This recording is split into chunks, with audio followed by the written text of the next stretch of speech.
हरे कृष्णा। हम लोग शिल प्रभुपाद लीलामृत के प्रथम भाग से चर्चा कर रहे हैं। हम इसके 8वें अध्याय से चर्चा कर रहे हैं, जिसका शीर्षक है नई दिल्ली वीरान में अकेले रोदन। पिछले कल तक हमने जहां तक पढ़ा वहां से आगे आज हम पढ़ेंगे। पृष्ठ संख्या 204। इससे पहले कि हम इसको पढ़ना शुरू करें, कृपया आप सभी लोग मेरे पीछे प्रभुपाद जी मेरे साथ प्रभुपाद जी का प्रणाम मंत्र बोले। नमो विष्णुपादाय कृष्ण पृष्ठाय भूतले श्रीमते भक्ति वेदांत स्वामी निति नामिने। नमस्ते सारस्वते देवे गौरवाणी प्रचारिणे निर्विशेष शून्यवादी पाश्चात्य देश धारिणे। इसी तरह उन्होंने आर्थिक कठिनाइयों को पार किया, संपादकीय लेख लिखे, मुद्रण पूरा कराया और बैक टू गॉडहेड का वर्ष 1956 ईस्वी का छठा अंक 20 मई को प्रकाशित हुआ। मुख पृष्ठ पर एक विशेष सूचना छपी थी। उसमें लिखा था सिद्धांत के नाम पर। कृपया बैक टू गॉडहेड पढ़ें और अपने व्यक्तित्व के गहरे आयामों को पुनर्जीवित करें। इसमें ऐसा कुछ नहीं है जो हमारे अपूर्ण इंद्रियबोध के आधार पर गढ़ी गई विचारधारा हो, वरन इसमें जो कुछ है वह हमारे मुक्त मुनियों के संदेशों से भरा है। हम केवल उनकी सहायता कर रहे हैं कि वे सभी स्त्री पुरुषों को वास्तविक जीवन का अर्थ सरल भाषा में फिर से समझा सके। इसलिए हर जिम्मेदार पुरुष और स्त्री को इसे नियमित रूप से पढ़ना चाहिए। इसकी लागत नगण्य है, प्रति वर्ष 2 रुपए 4 आना या प्रति मास 3 आना। इसकी उपेक्षा न करें। यह आपके लाभ के लिए है। यह मानवता के सुखी समाज का निर्माण करेगा। भगवत गीता की शिक्षाओं का प्रसारण कैसे किया जाए, ये एक लेख का हेडिंग था। उस लेख में उन्होंने समाज में आध्यात्मिक संगठन की आवश्यकता के विषय में चर्चा की। उनका कहना था कि एक आदर्श संप्रदाय, जिसे उन्होंने गीता नागरी मतलब ऐसा गांव जहां गीता का गान किया जाता है, का नाम दिया। उनका कहना था कि एक आदर्श संप्रदाय, जिसे उन्होंने गीता नागरी का नाम दिया, भगवत गीता के अनुसार जीवन यापन करेगा और उसके संदेश का प्रचार संसार भर में करेगा। गांधी जी के वैष्णव गुणों के लिए उनकी प्रशंसा करते हुए अभय ने कहा कि गांधी जी भी गीता नागरी की धारणा को सम्मान देते थे। नैतिकताहीन वर्तमान सभ्यता को दिग्भ्रमित करने वाले दानवीय सिद्धांतों के नेताओं द्वारा पैदा किए गए दुखों से छुटकारा पाने का केवल यही एक उपाय था। वे हिसाब लगा रहे थे कि अशांत जनमानस पर काबू कैसे पाया जाए। वे कृष्ण की शिक्षाओं को सरल, स्पष्ट ढंग से प्रस्तुत करना और उनका विस्तार से वितरण करना चाहते थे। उन्हें लगता था कि आधिकारिक धर्मशास्त्र से चुनकर रखे गए अच्छे तर्क विवेकशील, निष्पक्ष और शिक्षित लोगों को पसंद आएंगे, भले ही वे कहें कि उनकी रुचि उनमें नहीं है। वे जानते थे कि अपने गांभीर्य और अंतिम निष्कर्ष का त्याग किए बिना लोगों में रुचि उत्पन्न होना आवश्यक है। लोग धर्म को ताक पर रखे किसी ऐसे शास्त्र ग्रंथ के स्तर पर नीचे घसीट रहे थे जिसे उन्होंने न तो कभी पढ़ा है, न वे समझते हैं और न जिसमें उनका विश्वास है। अब वे उस धर्म को लोगों के पास समाचार पत्र के रूप में पहुंचा रहे थे, जो उतना ही अच्छा था जितना कि शास्त्र ग्रंथ। उनके पत्र में वह नहीं था जिसकी आशा वे किसी समाचार पत्र से कर सकते थे, किंतु संभवतः उसे पढ़ सकते थे। भगवान के पवित्र नाम के कीर्तन की प्रक्रिया जिसका प्रचार बैक टू गॉडहेड में किया जाता है, उन लोगों को अच्छी नहीं लगेगी जो सांसारिक भोग विलास की खोज में रहते हैं और राष्ट्रीय समाचारों में नारी और पुरुष का चित्रण अभद्र ढंग से करते हैं। लेकिन यह कीर्तन प्रक्रिया दिव्य शाश्वत जीवन के आनंद की अनुभूति का एक साधन है। बैक टू गॉडहेड की प्रतियां चाय की दुकानों पर बेचने और अनुदान देने वालों के घर पर पहुंचाने के अतिरिक्त अब है निशुल्क प्रतियां देश और विदेश में डाक द्वारा भी भेजते थे। भारत के बाहर अंग्रेजी भाषी जनता पर उनका ध्यान वर्षों पहले से था और वे उस तक पहुंचना चाहते थे। भारत के बाहर स्थित पुस्तकालयों, विश्वविद्यालयों, सांस्कृतिक और सरकारी केंद्रों के पते इकट्ठे करने के बाद अभय ने जितनों को हो सकता था बैक टू गॉडहेड की प्रतियां भेजना आरंभ किया। पाश्चात्य पाठकों के लिए उन्होंने एक पत्र तैयार किया और उसमें इंगित किया कि उन्हें तो भारतीयों से भी अधिक ग्रहणशील होना चाहिए। उन्होंने लिखा, यद्यपि बैक टू गॉडहेड में जो संदेश होते हैं वे भारत के उन प्राचीन मुनियों के उपहार हैं जिन्होंने सचमुच परम सत्य की अनुभूति की थी, तथापि वर्तमान समय में भारत के तथाकथित नेता पाश्चात्य तरीके की भौतिक उन्नति के ज्ञान पर अत्यंत मुग्ध हैं। वे अपने ऋषियों द्वारा छोड़ी गई ज्ञान निधि की पूर्ण उपेक्षा कर सक रहे हैं। पाश्चात्य देशों के आप सज्जन वृंद भौतिक विज्ञान में बहुत उन्नति कर चुके हैं, लेकिन शांति पर आपका अधिकार नहीं हो सका है।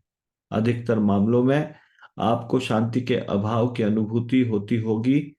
यद्यपि सांसारिक वस्तुएं आपके पास पर्याप्त हैं, भारत के भ्रमित नेता भौतिकता के इस मूलभूत दोष से अनजान है और इसलिए बैक टू गॉडहेड अर्थात भगवान के परम धाम वापस जाने की उन्हें चिंता नहीं है, जो जीवन यात्रा का अंतिम लक्ष्य है।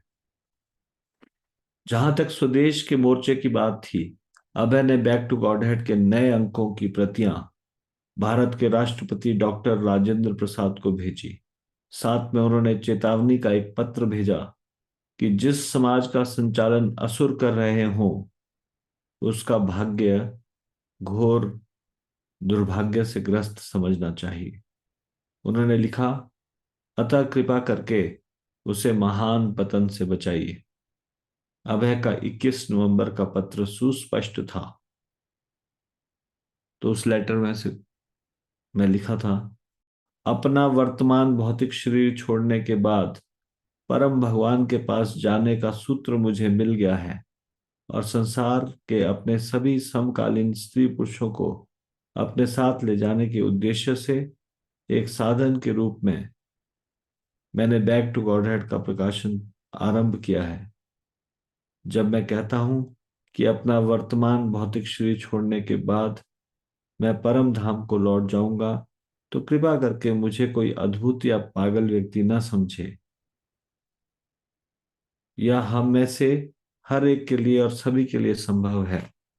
प्रभुपाद जी यहाँ पे पहले ही बता रहे हैं, इस भौतिक शरीर को छोड़ने के बाद मैं परम धाम को लौट जाऊंगा और फिर सबको विश्वास भी दिला रहे हैं कि हाँ ये सबके लिए संभव है, कठिन नहीं है। अभय ने महामहिम राष्ट्रपति से प्रार्थना की कि वे बैक टू गॉडहेड की 1 दर्जन संलग्न प्रतियों की कम से कम मोटी सुर्खियों पर नजर डाल लें और संपादक को साक्षात्कार देने पर विचार करें। भारत के आध्यात्मिक विरासत के नाम पर असीम कार्य करना था और ऐसे कार्य के लिए आध्यात्मिक मामलों के एक विशेष मंत्रालय की आवश्यकता थी। अभय ने लिखा, वर्तमान समय में मैं वीरान में अकेले चिल्ला रहा हूं, लेकिन महामहिम की ओर से कभी कोई उत्तर नहीं आया।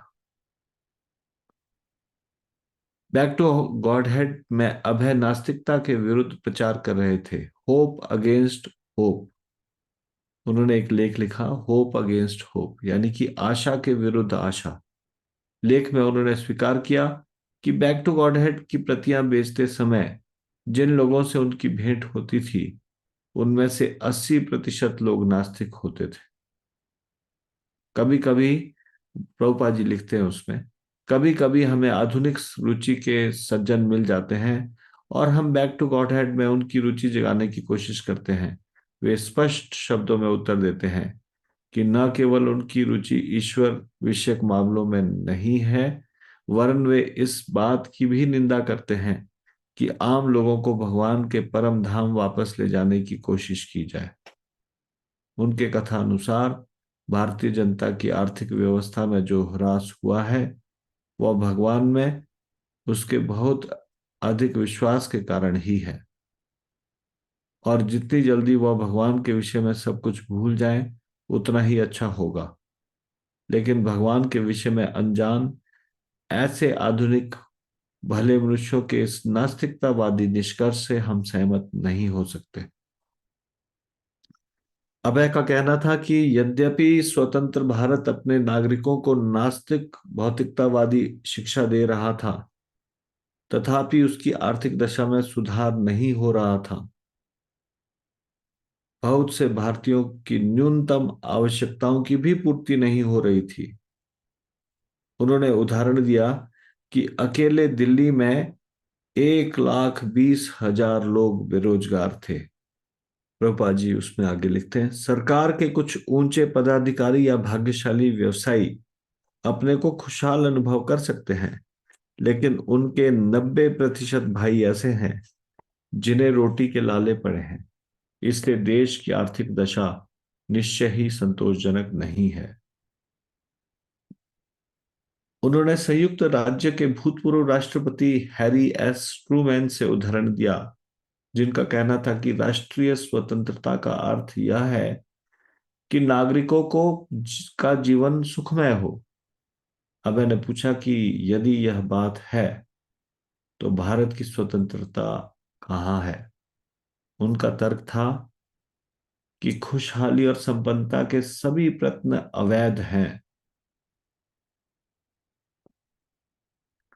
जब तक कि परम भगवान का अधिनायक अधिनायकत्व स्वीकार न किया जाए, निरीश्वरवादी सभ्यता से शांति कभी नहीं पैदा हो सकती। जब तक भगवान को सेंटर में नहीं रखेंगे तब तक कितना भी प्रयास क्यों नहीं कर लेंगे। किस चीज का? खुशहाली का या संपन्नता का? हम्म, ये अवैध है।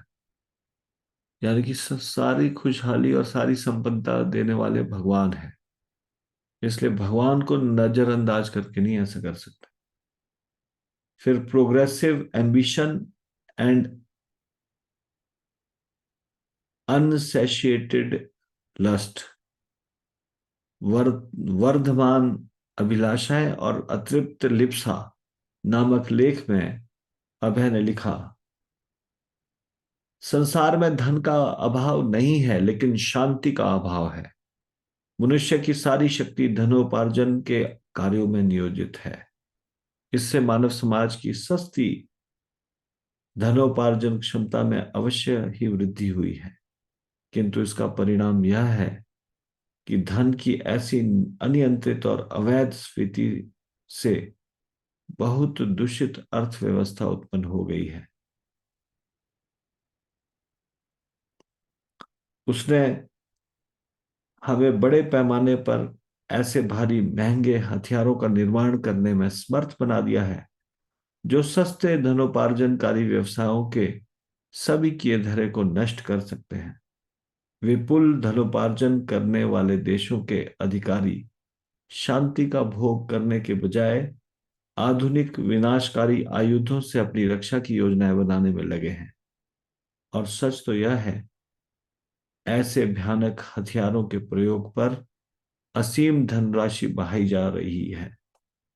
ऐसे प्रयोग न केवल धन की बर्बादी की कीमत पर हो रहे हैं, वरन उनके लिए कितने गरीबों के जीवन की भी कीमत चुकानी पड़ रही है। इस प्रकार ऐसे प्रयोग करने वाले राष्ट्र कर्म के बंधन में बंधते जा रहे हैं। जिन लोगों ने इस प्रकार अवैध धन संग्रह कर लिया है, वे देखेंगे कि वह उनसे ऐंठ लिया जाएगा। ऐंठने वाले होंगे युद्ध हेतु लगाए गए कर, डॉक्टर, वकील, कर अधिकारी, संगठन, संविधान, तथाकथित साधु, अकाल, भूकंप और इस तरह की अन्य आपदाओं के रूप में मायाग्रस्त स्वभाव के अभिकर्ता।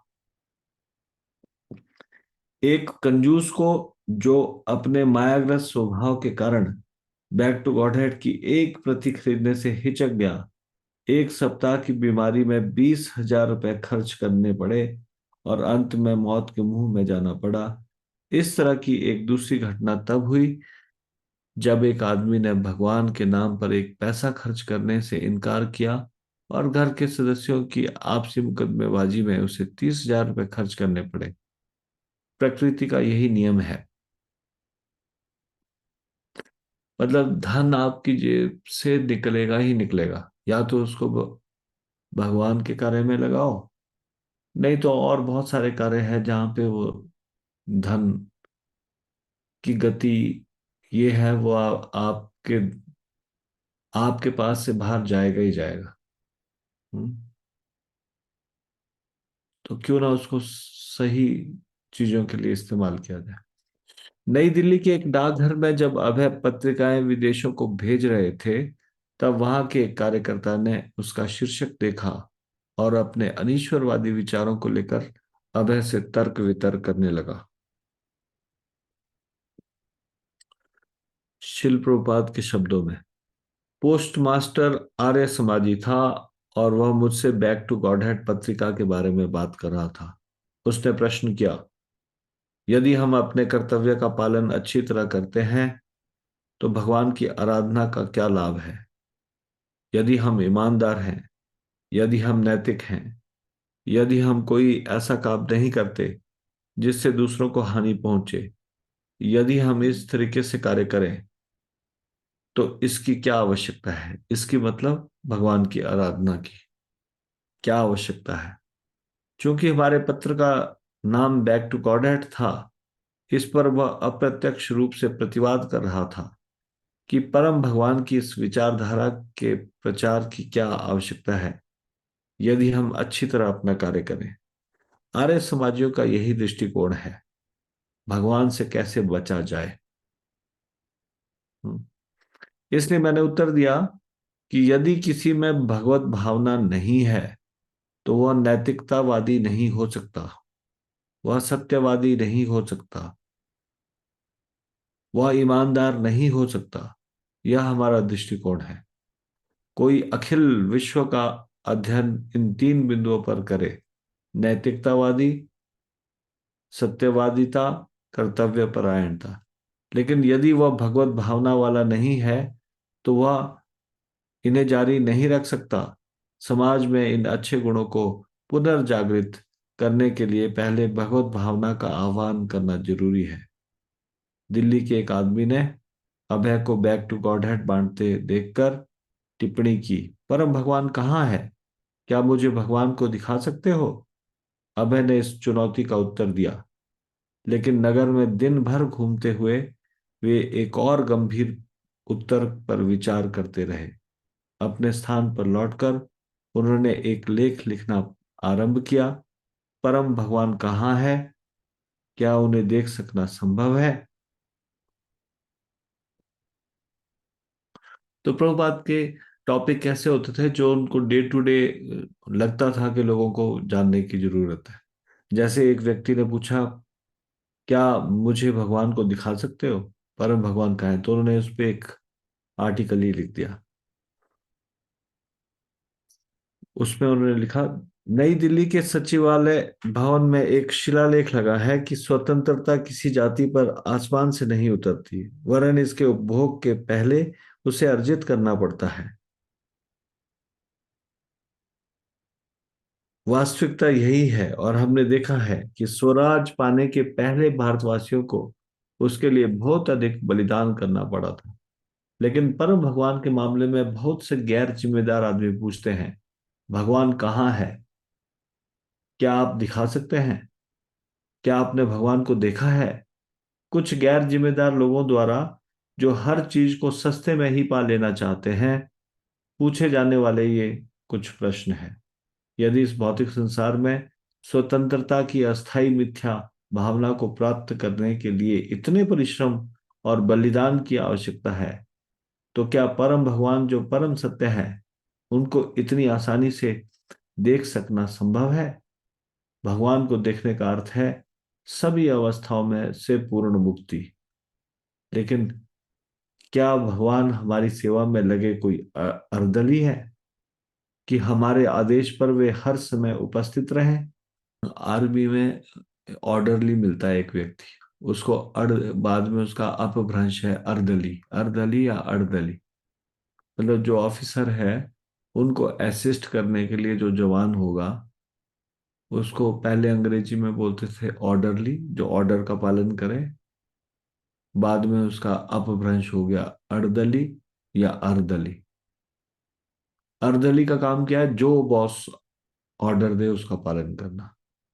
तो यहाँ प्रभुपाद जी बोल रहे हैं कि क्या भगवान हमारी सेवा में लगे कोई अर्दली है?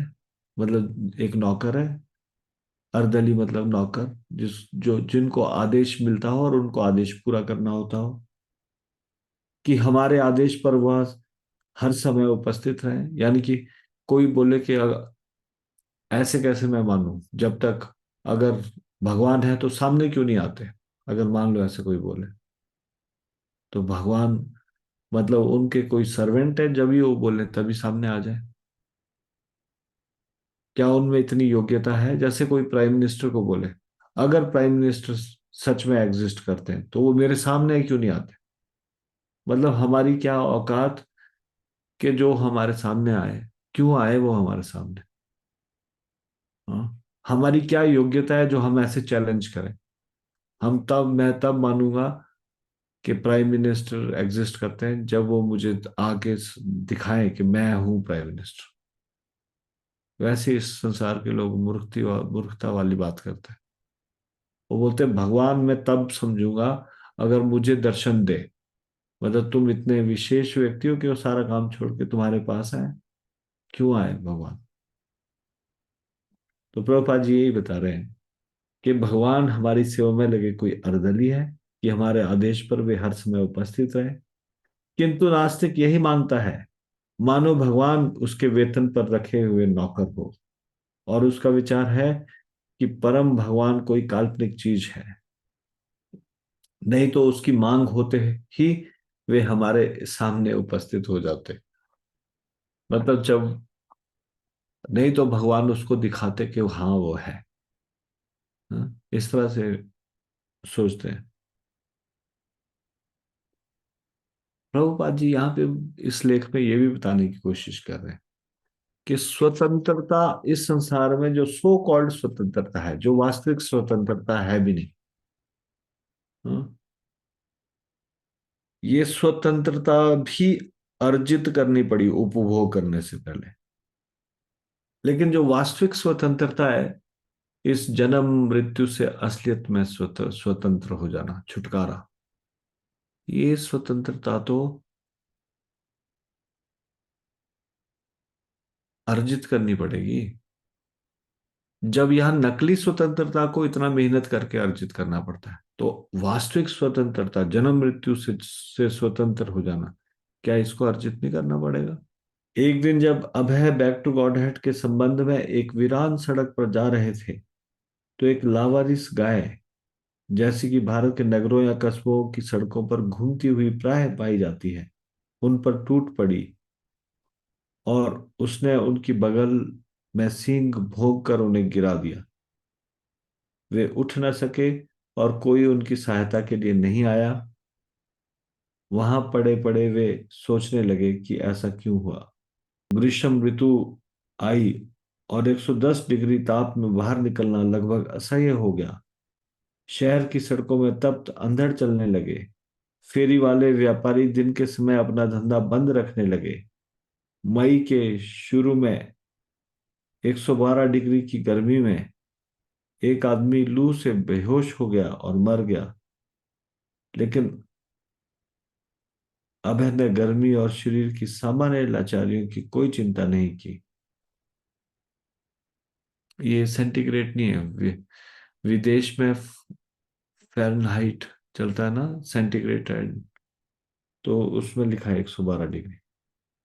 एक दिन बैक टू गॉडहेड का नगर के ग्राहकों में विभिन्न स्थानों पर वितरण करते समय अभय गर्मी के कारण अचानक लड़खड़ाने लगे और अर्धमूर्छित हो गए। देखिए, अभी प्रभुपाद जी वृद्धावस्था में है और अकेले ये सारा कार्य कर रहे हैं, तो उनको लू लग गई गर्मियों के महीने में और गिर गए, अर्धमूर्छित हो गए। ठीक उसी समय उनका एक परिचित, जिससे प्रचार के सिलसिले में उनकी भेंट हुई थी, अपनी कार में उधर से गुजर रहा था। वह उन्हें डॉक्टर के पास ले गया। डॉक्टर ने निदान किया और बताया कि उन्हें लू लग गई है। उसने उन्हें आराम करने को कहा। 20 जून को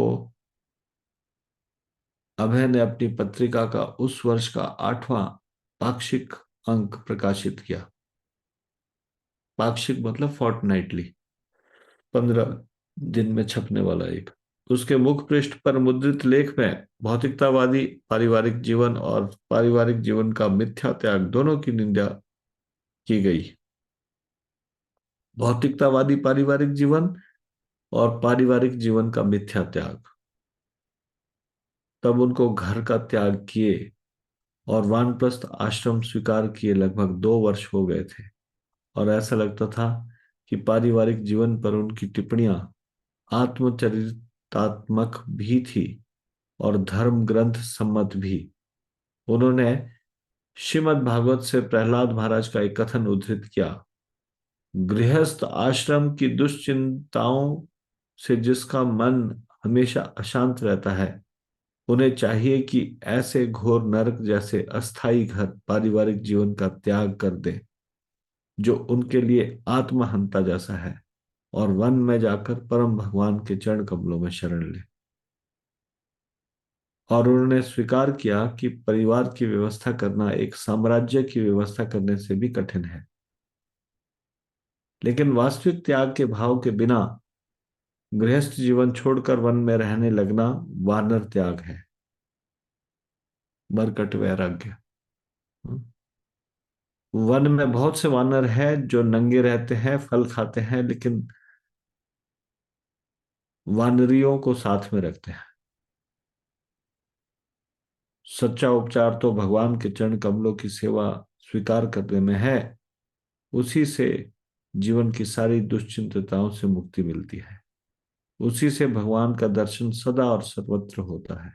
इसलिए सच्चा विरक्त जीवन वन में गए बिना भी संभव है। गृहस्थ के वेश में रहकर भी कोई दुश्चिंताओं की से मुक्त हो सकता है, यदि वह अपने को भक्ति में लीन कर दे। 1 सितंबर को संयुक्त राज्य के राष्ट्रपति आइजनहोवर ने सोवियत रूस द्वारा 10 लाख टन टीएनटी के बराबर अणु बम के गोपनीय परीक्षण की भर्त्सना की और उसके शांति के दावों की हंसी उड़ाई। मध्य पूर्व में नासिर ने स्वेज नहर का राष्ट्रीयकरण कर दिया। उसने एक अंतरराष्ट्रीय जिससे एक अंतरराष्ट्रीय संकट पैदा हो गया। 20 सितंबर को 81 राष्ट्रों के प्रतिनिधि अणु शक्ति के शांतिपूर्ण उपयोग के लिए एक नया अंतरराष्ट्रीय संगठन बनाने के उद्देश्य से संयुक्त राष्ट्र में इकट्ठे हुए।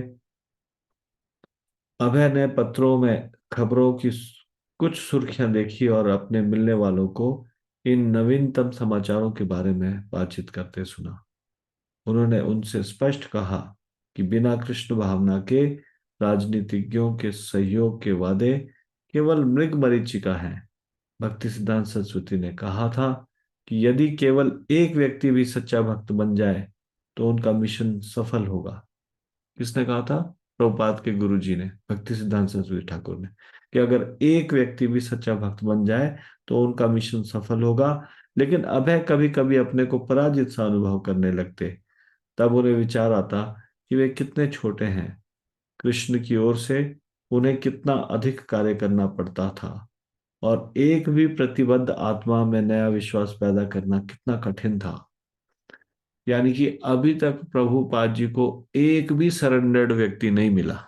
आज हम इसको यहीं पे विराम देते हैं। 8th चैप्टर समाप्त हुआ, 8वां अध्याय समाप्त हुआ। 9वां अध्याय कल शुरू करेंगे।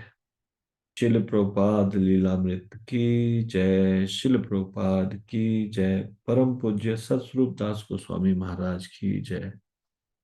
निताई गौर प्रेमानंदे। हरि हरि बोल।